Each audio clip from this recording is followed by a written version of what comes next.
So I am going to do my best to keep this upbeat. I'm going to go over some of the chemicals that we mix into the landing pages that convert well in my practice. My company is called Conversion Sciences. We test thousands of hypotheses a year to increase conversion rates on landing pages and websites. And I'm going to share with you some of the things that we've used. By the time I'm done with you, you will be very good at looking at a landing page and saying, nope, doesn't have that, needs that, needs that.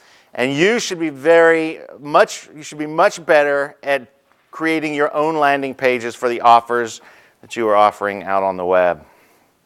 So I'm going to do about 25 minutes of lecture, teaching, whatever you want to call it.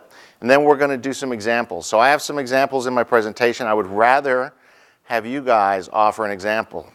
So I'm going to give you some instructions for how to submit a landing page of a URL of a landing page that you want us to review. We'll be kind. This is all a learning process, don't be embarrassed. Don't be embarrassed. We'll be kind. We'll have some fun, but we'll be kind. Now, whenever I speak, I do one thing, for better or worse. And I actually do this in the office as well. When I want to signal that I'm leaving the world of sales superstition, of marketing myth, of gut instinct, I put on the lab coat, because this tells me we are now in the world of data-driven decision making. We're going to let our tools, our data, our test results help us determine what we're putting on our sites, what we're putting on our landing pages. And there's a science called enclothed cognition. And the studies in enclothed cognition have found that when I'm wearing a lab coat, not only do you think I'm really smarter than I think I'm smarter than I am. So it works for all of us, right?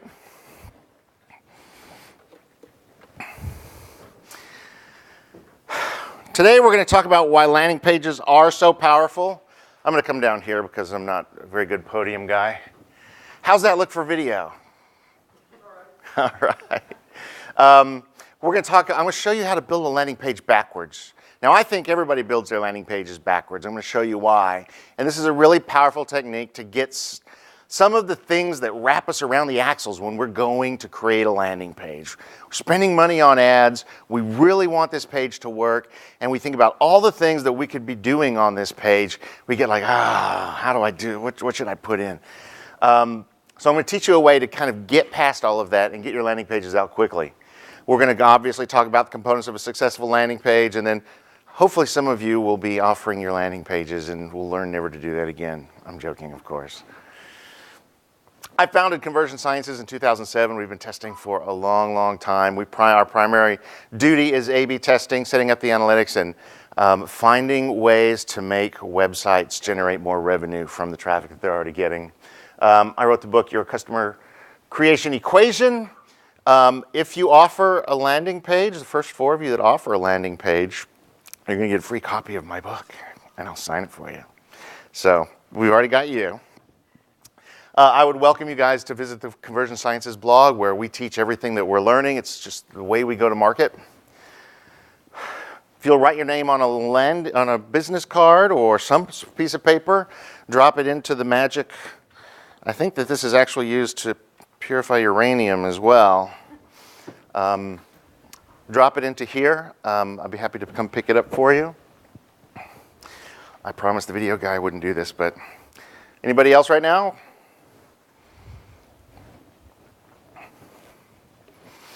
So what's the job of a landing page? It really has 2 primary roles. Number 1, and most important, keep the promise that you make in an ad, in a link, an email link, a social media post, a link on your site. And the second thing a landing page has to do is have a single-minded focus on getting the visitor to take an action that helps your business. Ideally helps your business and helps them get closer to solving a problem, finding the product, getting the thing that they want. But we want this page to be really focused on conversion. Here's an example of a broken promise that we're all familiar with. If you guys were here this weekend, you know how the elevators were. They promised us that elevator C would take us where we wanted to go. 15, 20 minutes later, it still hadn't happened. We do not want our customers to have this experience on our landing page. So what are the components that we work into a landing page? A landing page is really pretty simple. It is a page that has an offer and a form. And what we want to do is we're going to start with a pure solution of web page. As pure as we can get. Pure as the driven snow, I think they say in places where it snows. I'm from Austin, so I'm not sure I'd recognize snow if I saw it. We want to mix in some offer and some form. An offer and a form. This gives us, the visitor, a reason to take action and a way to take action. And taking action is job number 2 of the landing page. This will produce a component of landing page which we can then mix with traffic and should have great success. So the simplest landing page is going to be just that. Now, when I say a pure solution of web page, I don't mean this. So those of you that are working with corporations and they want you to start with a corporate template, it's not the best place to start. If you can start with a pure page, that's better because as you'll see, there's a lot of distractions, a lot of things that don't help the visitor convert, and in fact, give them ways to avoid converting. We don't want those on our landing pages. This is more like it. Here it is, a complete landing page.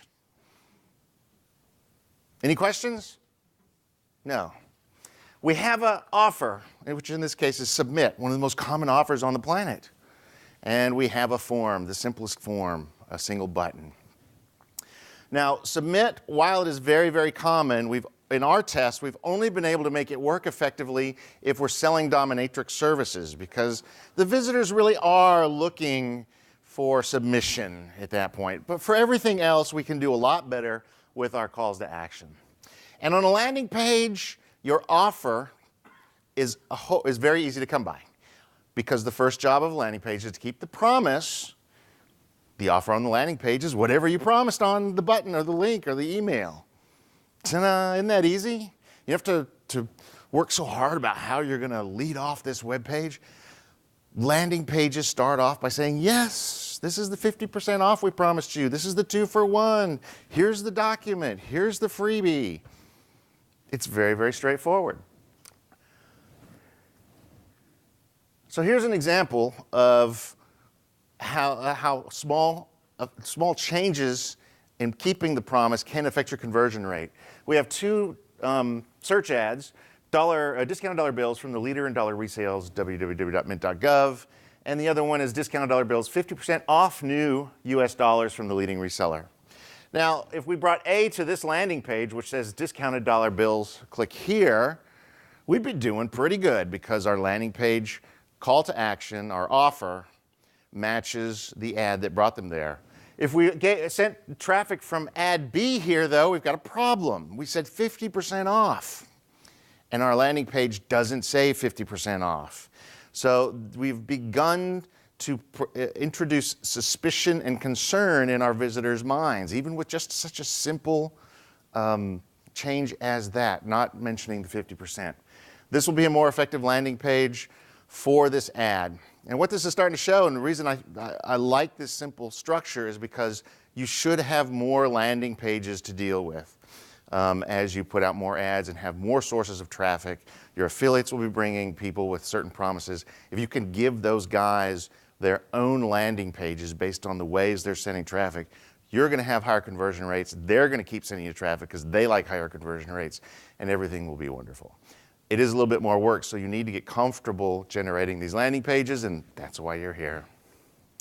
Here's an example, too. It's not just the words, but think about the images that are using. If you're using display advertising, for instance, you'll want to avoid some of these mistakes. I came across this. Zumba was a client of ours, and I thought, hey, new Wonderland collection. I thought I'd look pretty good in this thing, so clicked on it, and it brought me to this page. So this page has one advantage in that the colors are the same, but I don't see that particular top that I was really interested in, and the girl has also changed, the model has changed. So even though same brand, same colors, there's a disconnect. Furthermore, this page doesn't even mention the Wonderland collection. You can see that I typed Wonderland into the search bar and I got 0 results. So this is a severely broken promise. If the ad's strictly for branding, for something that's going to be released later, this would work. But when we're talking about clicking people through and converting them, this is a broken promise. So Wonderland Collection is not there. At least the colors are matching. So think about the models, the products, and the things that are being promised in images for your landing pages. So now that we've got some things, we've got an offer, we've got a call to action, let's bring a designer in and see what they could do. Now, what we don't want to happen is for the designer to come in and say, oh, we need bay windows, new curtains, let's have a scrolling thing and a rotating thing over here. We just want the simplest implementation. And they might do something as easy as this. Why don't we make the offer in the headline? And in fact, most of you will lead with a headline that keeps that promise, makes that offer. Call to action, click here on the button. This makes good sense. Our designers are there to make sure that we're communicating well, not to do something fancy and creative. We still have click here, and we're getting people to click a button, but clicking a button doesn't really help our business. What could we be asking for? You guys know the answer to this, but as an example, we may ask for an email address. We may ask for an email address and permission. Why not ask for a credit card? Why not just go ahead and have them buy something? Or better yet, why not ask for a friend's credit card? That might have a high conversion rate. The truth is that if we want to ask for things like credit cards, and if we want to qualify leads, if we want to get people through the process, we have to ask for more than just email address and just credit card number. In the case of a purchase like this, we need last name, we need the address, we need the CVV code, we need the expiration date, and we've started asking a lot of very personal questions, and we've asked them for information that will allow us to take money out of their wallet. So we've created a contaminant in our reaction. This contaminant is called abandon. And we give abandon the same symbol on the periodic table as the element argon, because when people abandon your website, when they abandon your landing page, they are gone. You will not get them back. We do not want abandon in our mix. So what do we do? Well, let's go ask a copywriter. The copywriter can help us overcome objections and reduce abandons. We're asking for too much. We need to build the value side. And in our experience in conversion, a lot of people will come to us and say, I think our prices are too high. We need to reduce our prices. We find that if the price seems too high, you're just not doing a good job on the page of building value. And that's what our copywriters are usually good for. So let's say that our copywriter went in and said, we just need a few bullets, remind them of the sanctity of the U.S. government and the mint, remind them that they're the leader in U.S. dollar sales, that you can trust them, that they're genuine, they're still in circulation, and more coming every day. Our copywriter thinks that this will work, so we've started to reduce abandon using our copy. Now, there are two catalysts to this reaction. A catalyst is something that doesn't react with the other elements, but it makes the reaction go faster, it makes it burn hotter, makes it more effective. In this case, it makes more people convert on the landing pages. Trust is one of those that we want to build. So trust is a catalyst that will help people feel more comfortable and confident taking action on our landing pages. The most obvious source of trust is your company logo. So we didn't start with the corporate branded template on purpose, but there is a valid role for your company branding, and that is to carry the trust that your company has built, credibility and authority to the page. Another source is, if you're asking for credit cards, the logos of the credit cards you cover. It's informational. It tells the visitor what kind of credit cards you take, but more importantly, for a landing page, you're borrowing trust from these other well-known brands. If Visa's going to let you put their logo on the page, you must be trustworthy, right? You can't just copy those off of Google or anything, can you?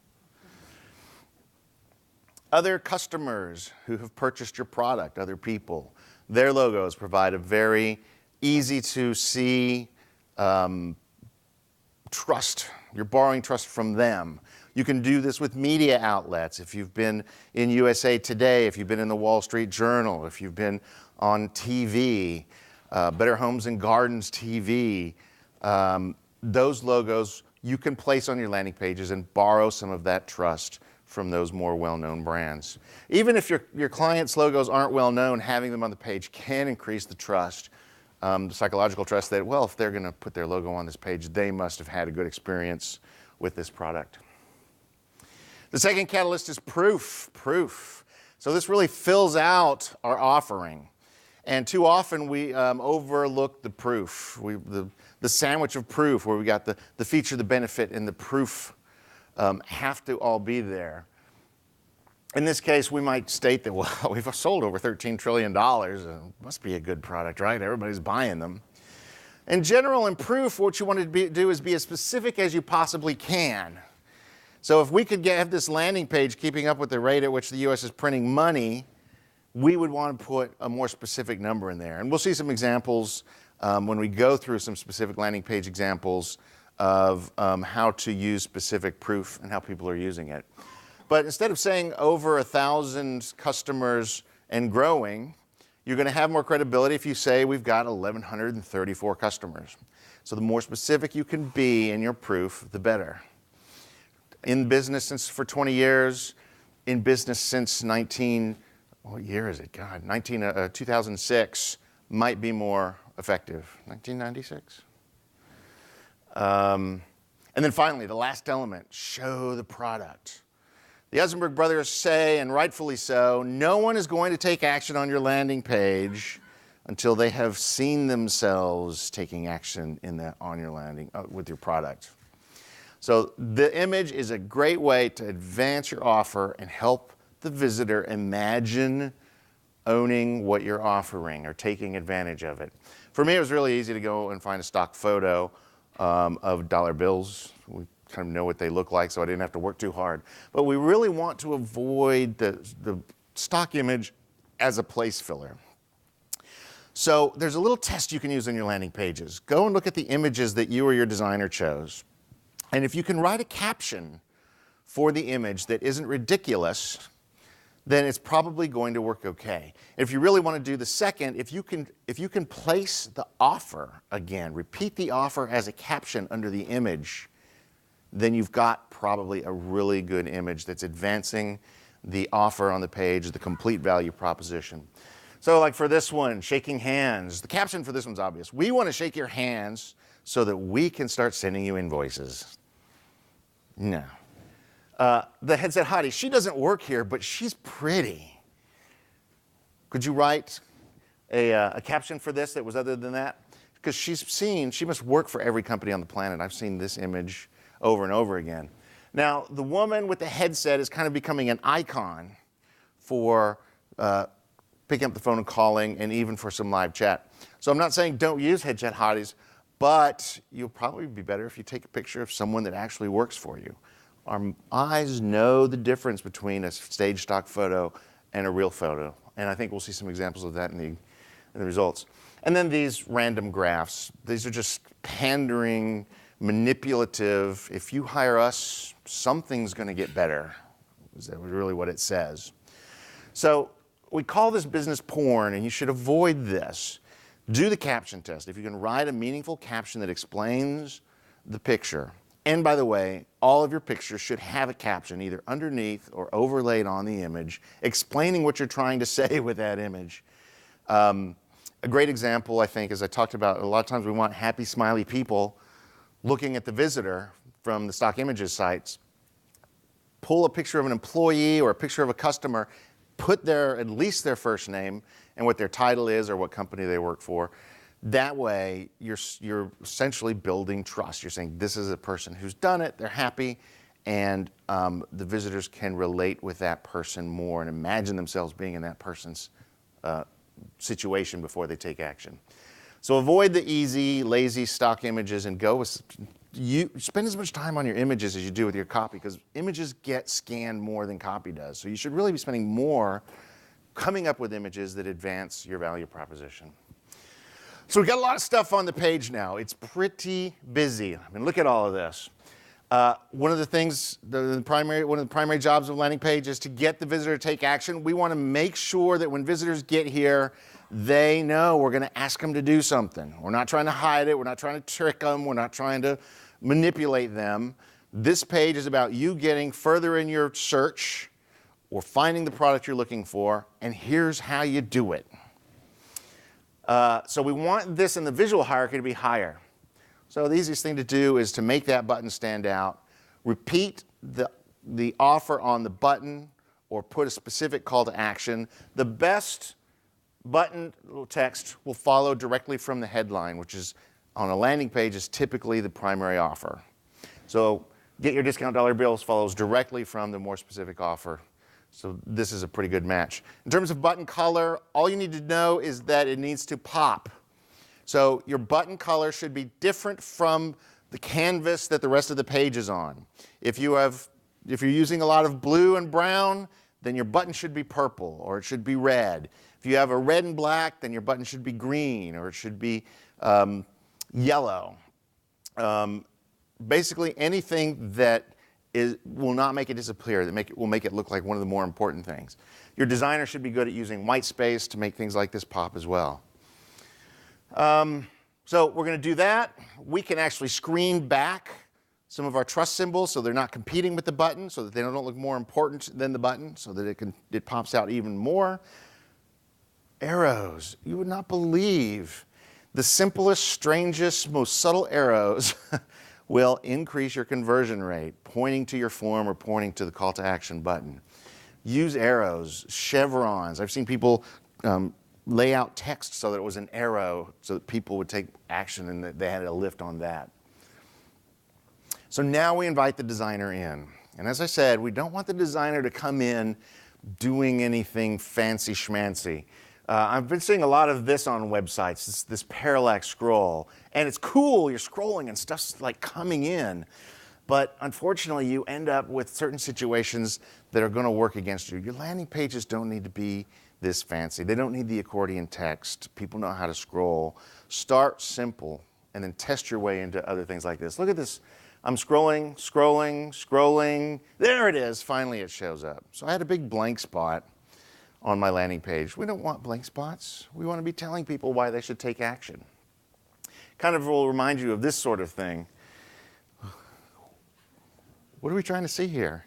Incidentally, this page converts amazingly well. She does over 40 million pounds of car leases a year, this Ling, Valentine Ling, but it's part of her shtick.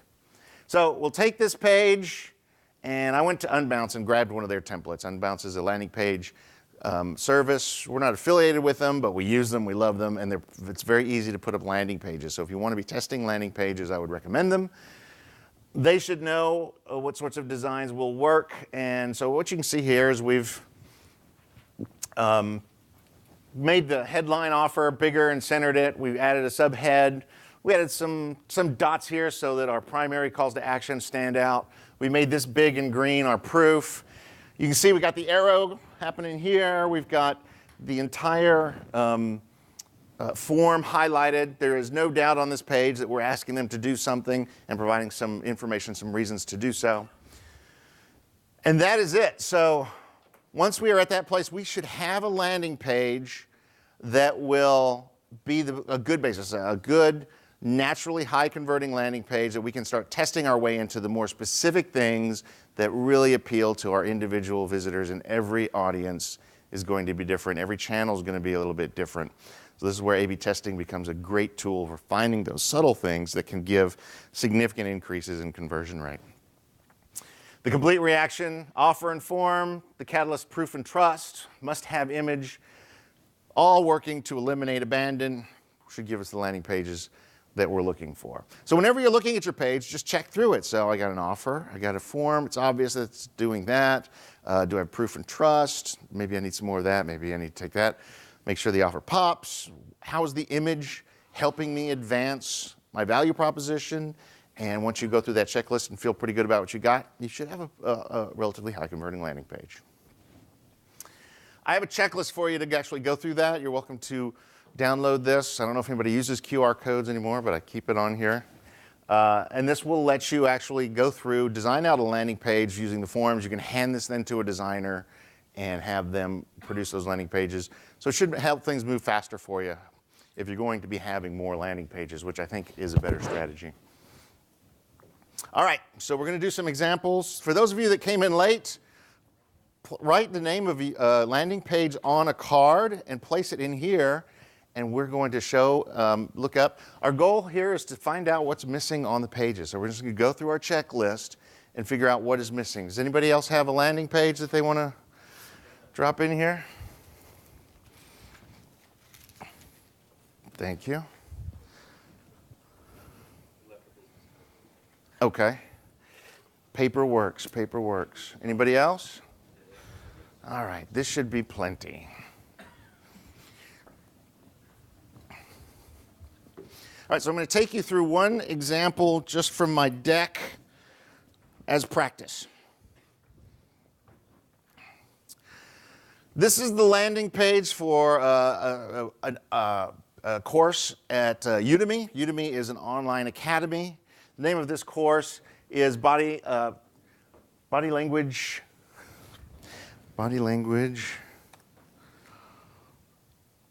for Entrepreneurs. That's what it was.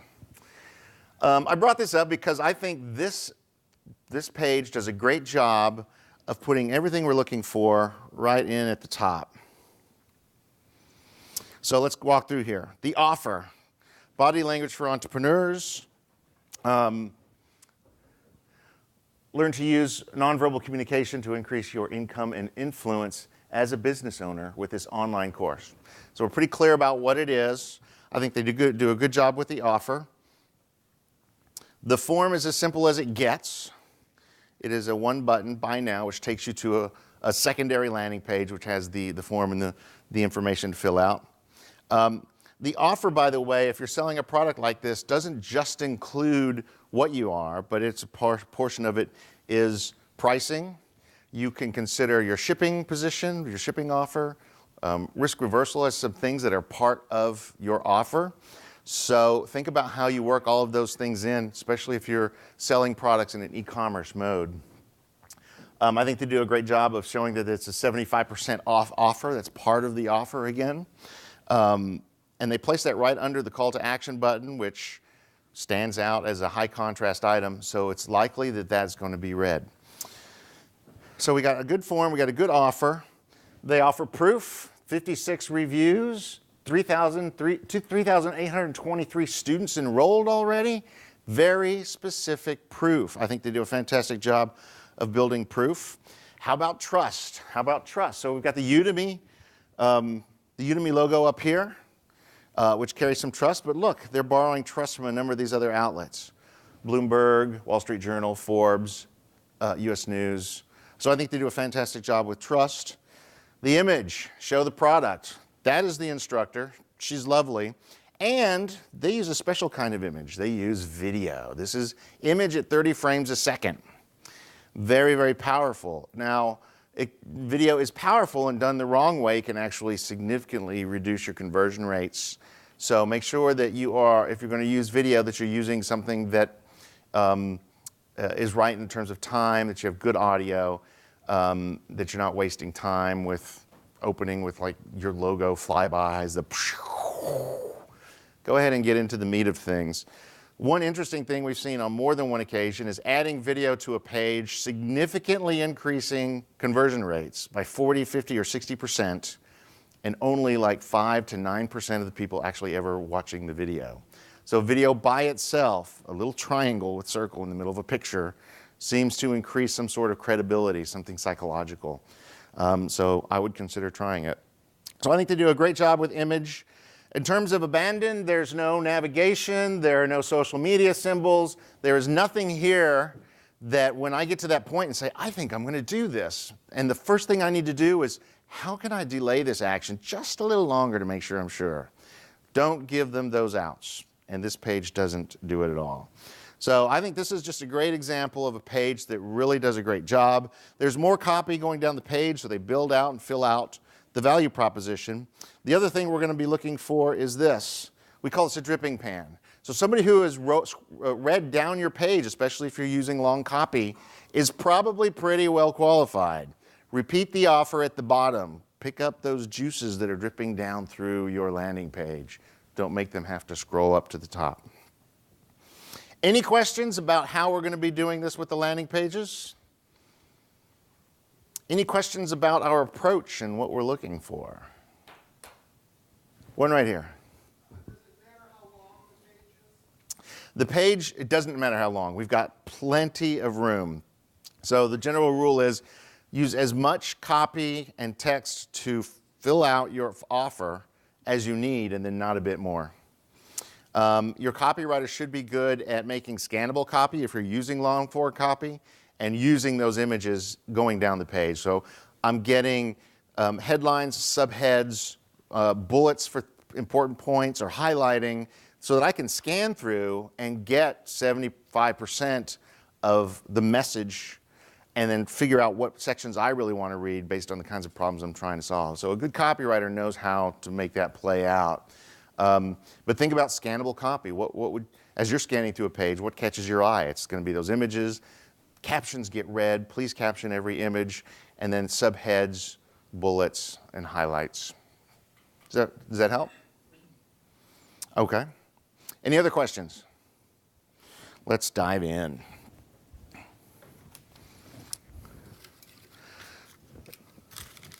So I'm going to try to take these in the order in which you nice folks submitted them. Beauty box. Awesome. And so are we going to go to your homepage? Landing page. Did you write it on here? Beautybox.us. Oh, that is a landing page. Okay, great.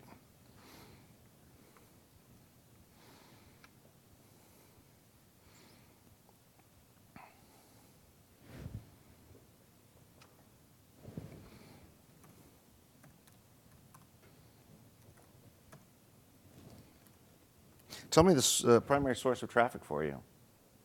Strictly organic. Strictly organic, okay. 80 to 120 signups a day. What's the primary thing you want people to do when they come to the site? Sign up to get free beauty samples. Sign up for free beauty samples, okay. And so are they going to be getting those? That's by mail, so you're looking for an address. Again, the more this sort of information you're asking for, the more abandonment you have. So we've got beauty box, free samples by mail daily. I think the offer is pretty squarely put right up there in front. Do these images advance the offer? I think that if I was going to choose, these are very conceptual, but I would show pictures of the freebies. What am I going to get? Can you just take a picture of whatever is being sent, the box, the contents? Is it little samples of Sign up with the companies to get the samples so they change all the time. But you can show an example, I think, Yeah. to give them an idea. Again, what we're trying to do is give them an idea of what it's going to be like to take advantage of this and to be getting the free samples. It says it's not free samples, though. They're essentially signing up for some sort of a service where they can get samples for a flat rate. No, they. Well, I tell you what, actually, why don't we see if the page will do it for us. So when I was talking about scannable text, this is not what I was talking about. There's a few mistakes here that you'll want to look at on your landing pages. First of all, long lines. I read, and then come to the end. My eye has to go all the way back. And if I'm in the middle of this paragraph, I may not know which line to go back to. So first thing I would do is make this about 1/3 or 1/4 the width. And you can actually use images. Images most often are used to compress text so that you have shorter lines to read. I would break this up into at least 4 paragraphs and consider giving each one a subhead. So I can scan through, and that subhead will give me the summary of what I'm reading. If I'm really interested and want to dive into it, you've got the detail that you're looking for. Does that make sense? There's an arrow. Yeah. Unbelievable how those things work. Enter your email below to join the Beauty Box newsletter. So have we turned our offer here from free samples to the newsletter? What it does is the newsletter, when they give you the email address, the newsletter will shoot out every 7 offers automatically to them from the website. Offers for samples? Let's read through here. You've done it. You've found secret to getting free beauty samples and finding all the newest Beauty Box coupons and discounts. So you're actually setting coupons that they can go and you can get the samples. I'm just showing them the offers from around the web where they can apply themselves to get that sample. Okay. So incidentally, couponing, there are two kinds of buyers that we're marketing towards when we're optimizing. One is the transactional buyer whose greatest fear in the world is spending $1 too much. And the relational buyers whose greatest fear is making the wrong choice. The transactional buyer sees shopping as part of the fun. The relational buyer sees it as part of the expense. So the transactional buyer will welcome things like coupons and certain hoops to jump through because they feel like they're getting closer to it, another 5%, another 10%, getting the best deal, and that's how they're rewarded. You put those things in front of a relational buyer, they start to see the cost, their time cost going up, and you become an expensive solution. So if you're the first one to get them to a reasonable solution with a reasonable price, they're probably going to take that. And I went down that rabbit hole because, I'm sorry, I lost my train of thought on that one. It'll come back to me. Because coupons and discounts, yeah, coupons and discounts, like we were reading. So definitely appealing to, and you probably will appeal mostly to transactional buyers, people who are looking for those kinds of specials. But there seems to be, I'm hoping that this will explain the connection between free samples, I'm sorry, not free samples, but get on the list. So you can see how that's conceptual for a landing page. And I understand this is a home page as well, but for a landing page, unless get on the list is the promise you make, that doesn't really keep very many promises. But the offer, new samples every day. See, I think these should be subheads. Beauty samples by mail. That's pretty interesting. And this should explain how you get beauty samples by mail by signing up for the newsletter. I suspect that it's a homepage, but if it was a landing page, you would be focused on one or the other offer. This is the newsletter. You sign up. It's free, and here's what happens. And in this case, you're going to be showing pictures of the newsletter. You're going to be showing examples of the offers that you had in the past that were most awesome. It can be all done with images. Don't be afraid if you're offering a PDF or an informational download as your first step, as your tripwire. Go ahead and render it in 3 dimensions. Use Boxshot, Boxshot Pro. There's Boxshot King. I've used a number of them. They all do a pretty good job. But you want to convey certain things like how thick this is. One of the customers that came through here had a 150-page safety manual they were giving away for free. It was a PDF. But when you rendered it, you could show how thick it was and how hefty it was and how much more value it would give to their particular audience. So in case of an executive, they don't want to see that. They want to see probably something they can read while they're sitting in the lobby waiting for the airplane to take off. Go ahead and render those things. So in general, I mean, if we just go through the list, I think we've got a little confusion on the offer. The form was very straightforward. I like the arrow. I don't see very much proof and trust on the page, except for the logo at the top.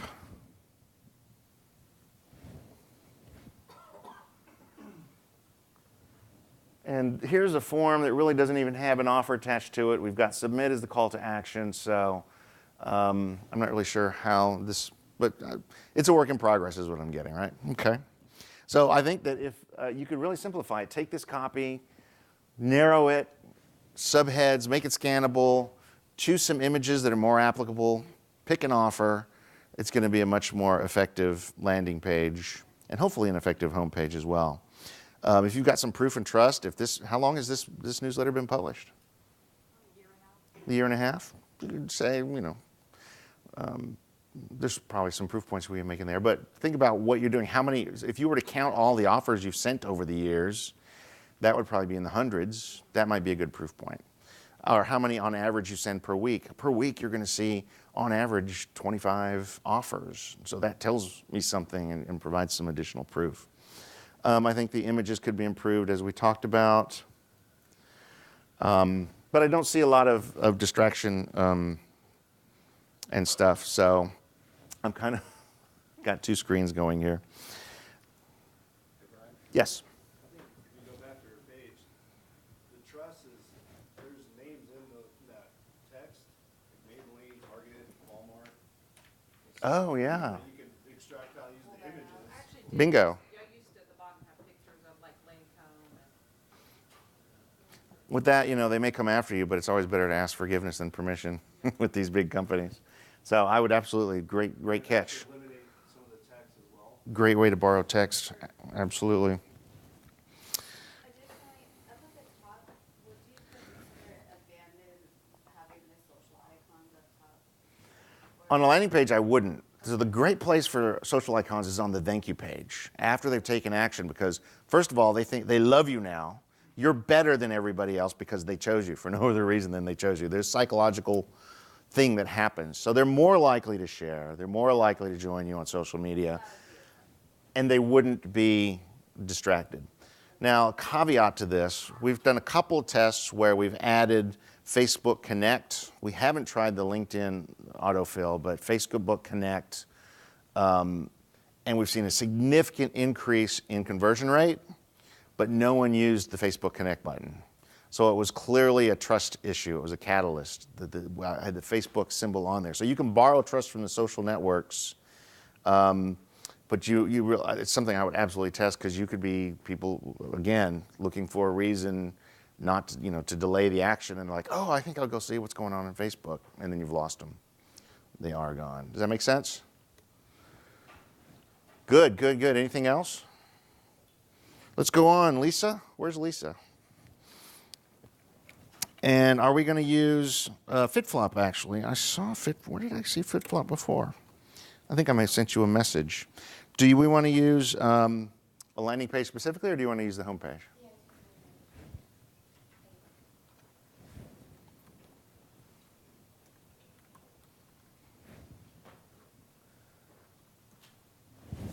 Is that right? So in general, home pages are terrible for landing pages. A landing page keeps a promise. A home page job is to get the person to the right part of the site. So a home page job is to present a whole lot of options, which is really the opposite of a landing page. But for folks that have only a few products or a very specific product niche, we can use these for our analysis. So the first thing we see here is that there's not really an offer. On a home page, we call that your value proposition. So why is FitFlop different? You've got free shipping on orders of $75 and over, and a phone number. Is FitFlop, what's your niche?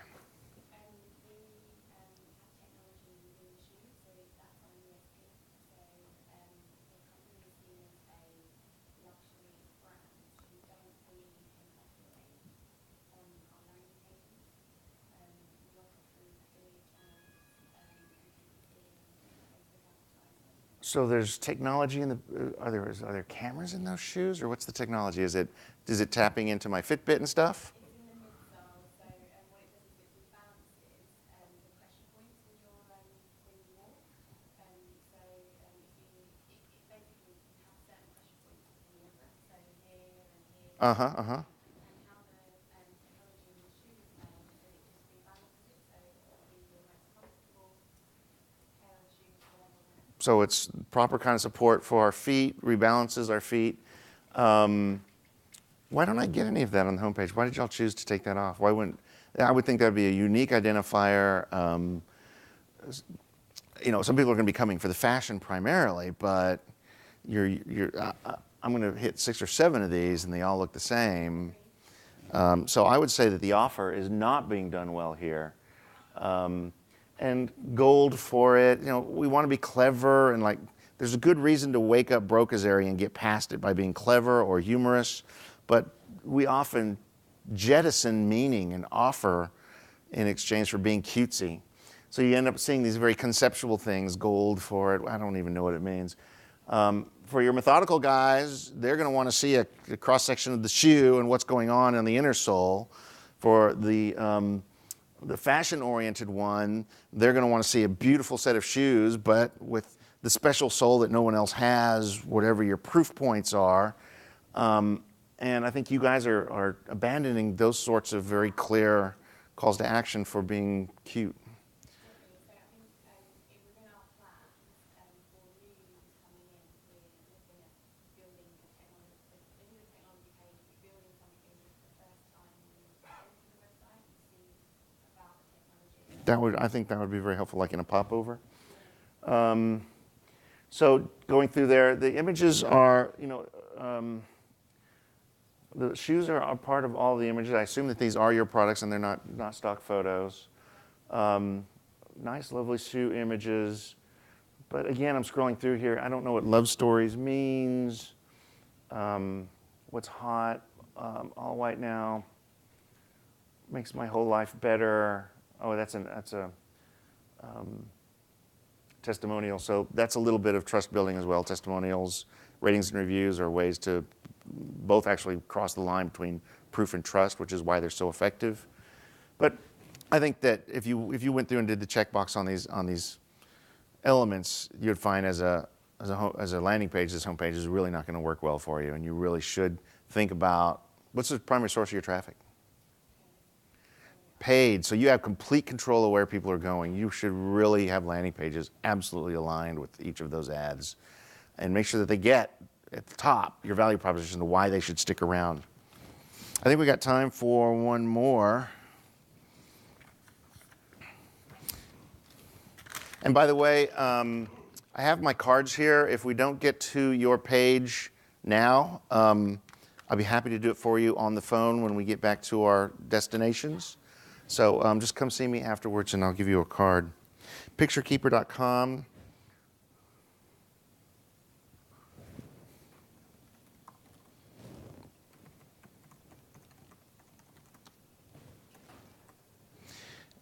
ALL, what is that? Allure. Does that look right? Yeah. Picture Keeper. So what's the primary source of your traffic? Direct. So like affiliate traffic being? Yeah, well, it's more of just people see it on, sometimes by Amazon, things like that. Okay. Okay, so it's email traffic, referral traffic from shopping sites, and couponing sites. Okay, okay. Picture Keeper Connect, the Allure Fabulous Fall Find. Perfect gift for everyone. Protect all of you photos with one simple backup tool. So we've got someone taking pictures. This is the product I'm gathering. And I plug it into my phone and it just sucks all the pictures off and backs them up. Okay. So you're offering buy now, you're showing the price, so you're showing the complete offer at the top of the page.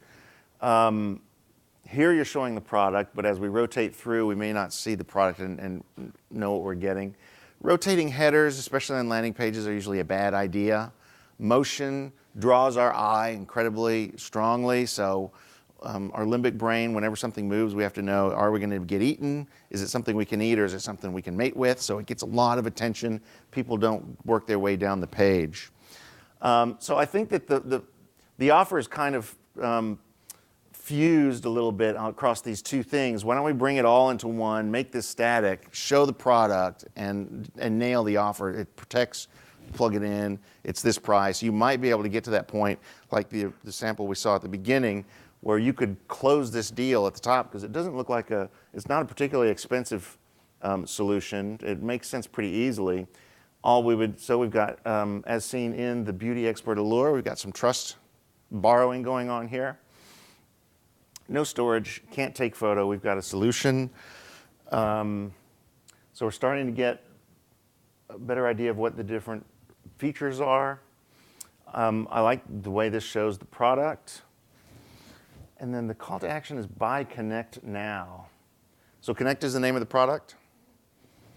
It just sounds like kind of a series, two verbs or one verb too many, but I prefer that over submit every day. Here's some nice proof. We've held back up over 639 million photos. I might move that up a little bit. I would certainly test it. And you skipped hundreds of thousands of duplicate photos. We've got more trust and proof here with the stars. Stars are very effective. 5 stars, very effective. Make those pop. I like the treatment there.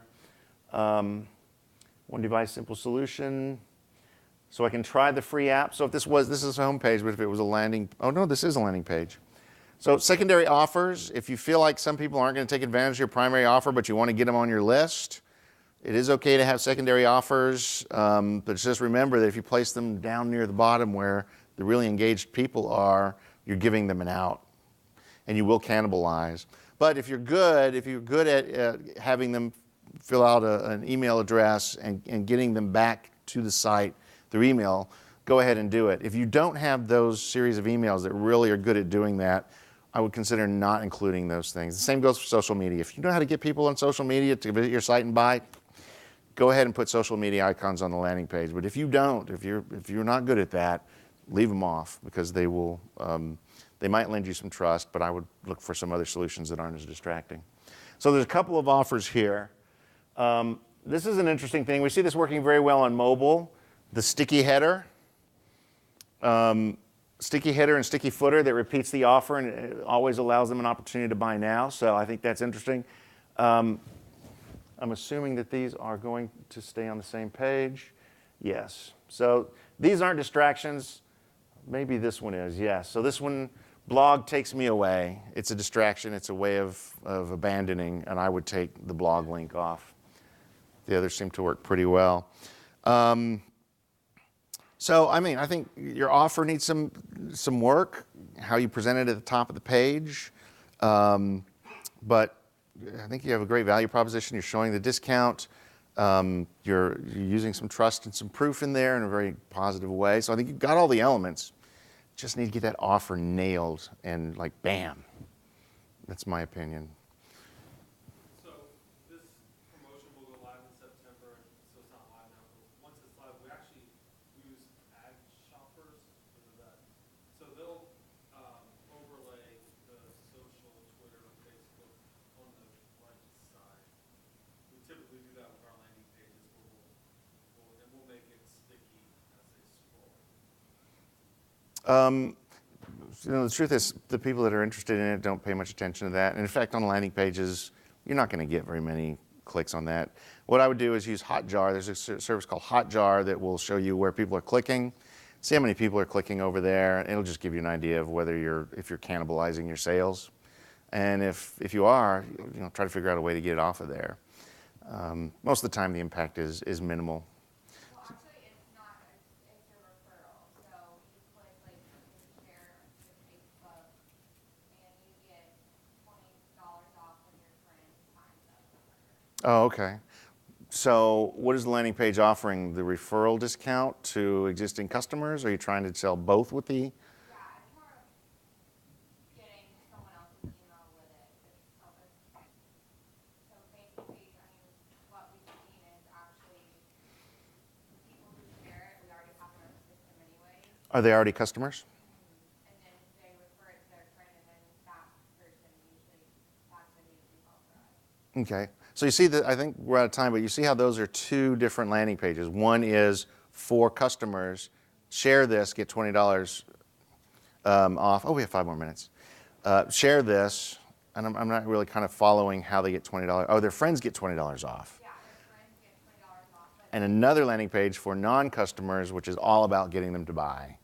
And if you try to put the two together, you've got two conflicting calls to action. I mean, the landing page wants to be very specific and keep a very specific promise. So does that make sense? Can I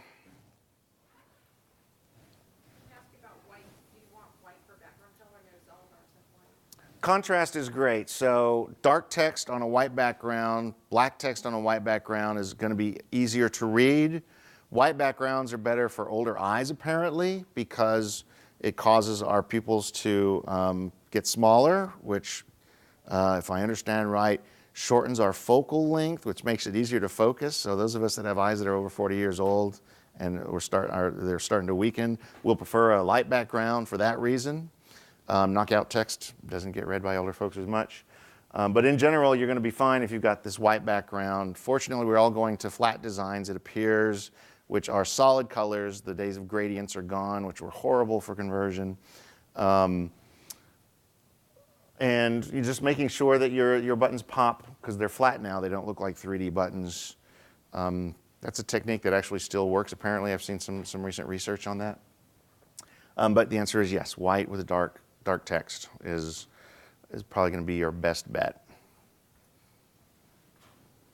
How does the whole, I've seen it a lot where they say to, like, put that like 2/3 of the process is already done, like if this is kind of like step 1, step 2, and then all you have to do is step 3. Mm-hmm. How does that like play into the effectiveness of it? Yeah, in shopping carts, it's one of the first hypotheses we come up with. So if you have a multi-step, typically we see it in shopping carts, but you can also see it in enrollment processes. One of the first things we look for is, do we have a status bar that says you're step 1, step 2, step 3? And I'm trying to think of a test in which that hasn't given us some sort of a positive lift. Sometimes a lot, sometimes a little, but in general, I don't think that that's going to hurt you. It goes back to our elevator issue, because we're all standing around, but there's no feedback about whether the elevator is coming, where it is. There's not even a little button that's at least lit, so we know that we've got somebody's attention. And so the elevator doesn't give us that feedback, and we'll have the same thing in our sign-up purchase flows. Any other questions? All right, for those of you that offered landing pages but we weren't able to get to them, come on up and we'll make arrangements for me to go over that with you. And thank you all very much for your attention.